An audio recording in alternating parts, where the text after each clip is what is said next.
आप सभी को मेरा प्यार भरा नमस्कार। मैं स्वागत करती हूँ आप सभी का मेरे channel learn Hindi with miss Meenakshi में।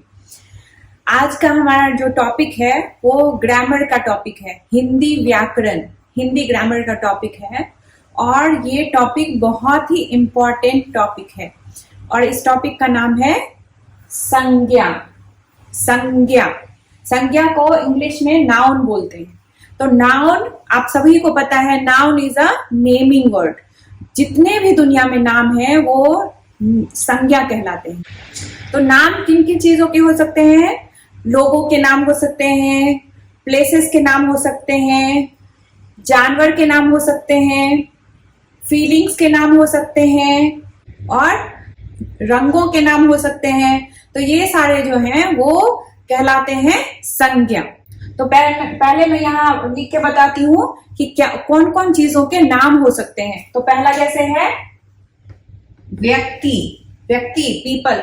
तो यहाँ आप देख रहे होंगे मैंने लिखा है व्यक्ति, वस्तु, स्थान, भाव और जानवर। ये इन चीजों के जो नाम होते हैं, ये जहां जितने भी हैं कैटेगरीज, उनके जो भी नाम होते हैं वो किस कैटेगरी में आते हैं? संज्ञा की कैटेगरी में, सारे नाउन की कैटेगरी में आते हैं। तो जैसे व्यक्ति पीपल, लोगों के जो नाम होते हैं, वस्तु थिंग्स, चीजों के जो नाम होते हैं, जो भी चीजें आपके आसपास दिखेंगी उसका कुछ ना कुछ तो नाम होता ही है, राइट?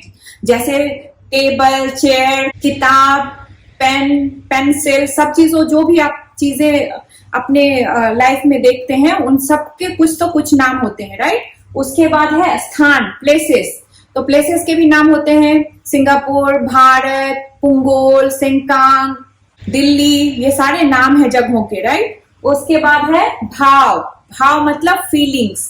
तो फीलिंग्स के भी नाम होते हैं, जैसे आप बहुत खुश हैं या फिर गुस्से में हैं या आपको भूख लगी है तो उस फीलिंग्स के भी नाम होते हैं, राइट? तो वो भी किस कैटेगरी में आते हैं? संज्ञा की कैटेगरी में।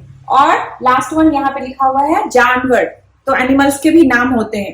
तो जैसे बंदर हो गया, कुत्ता हो गया, हाथी हो गया, तो ये सारे जानवरों के नाम हैं। ये भी कहाँ आएंगे? संज्ञा में। यहाँ मैंने रंगों के नाम नहीं लिखे हैं क्योंकि रंगों के नाम डिपेंड्स कि आप उसको कैसे यूज कर सकते हैं। जैसे रंगों के नाम एडजेक्टिव के रूप में भी यूज होता है, विशेषण, ओके। और रंगों के नाम नाउन में भी यूज होता है, संज्ञा के रूप में भी। तो जब हम उसको सेंटेंसेस में जब मैं आपको सेंटेंसेस में यूज करके बताऊंगी तब मैं आपको एक्सप्लेन करूंगी कि कहाँ पे ये चीज समझ में आएगा कि ये रंग जो यहाँ पे यूज किया गया है, कलर, वो संज्ञा है या विशेषण है, नाउन है या एडजेक्टिव है। तो फिलहाल हम इन चीजों पे फोकस करके आगे बढ़ते हैं। तो इन चीजों के बेसिस पे जो जितने भी कैटेगरीज यहाँ पे लिखे हुए हैं उसके बेस पे संज्ञा को 3 भागों में बांटा गया है। कितने भागों में बांटा गया है? 3 भागों में। तो लेट्स सी कि कौन कौन से पार्ट है संज्ञा के।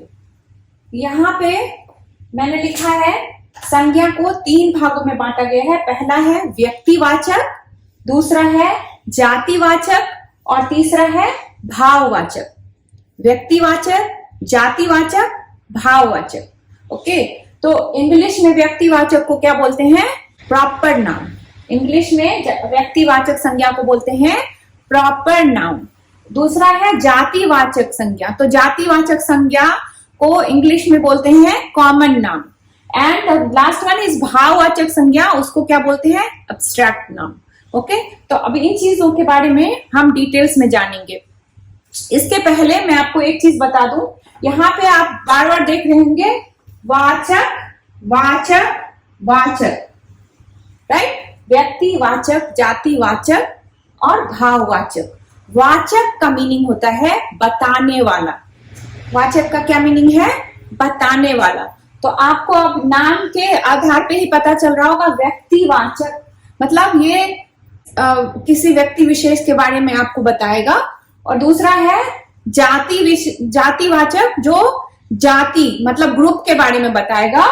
और तीसरा है भाववाचक, यानी कि वो आपको भाव, फीलिंग्स के बारे में बताएगा। यहाँ पे जातिवाचक को हम आगे जब डिटेल्स में पढ़ेंगे तो जातिवाचक के अंदर में 2 और कैटेगरीज आते हैं। पहला है द्रव्यवाचक और दूसरा है समूहवाचक। ओके, तो उसको हम जब हम जातिवाचक संज्ञा डिटेल्स में पढ़ेंगे तब मैं उसको और अच्छे से एक्सप्लेन करूंगी। आज के वीडियो में हम सिर्फ संज्ञा और उसके भेद को समझेंगे। बारी बारी से मैं सारे भेद को डिटेल्स में आपको समझाऊंगी।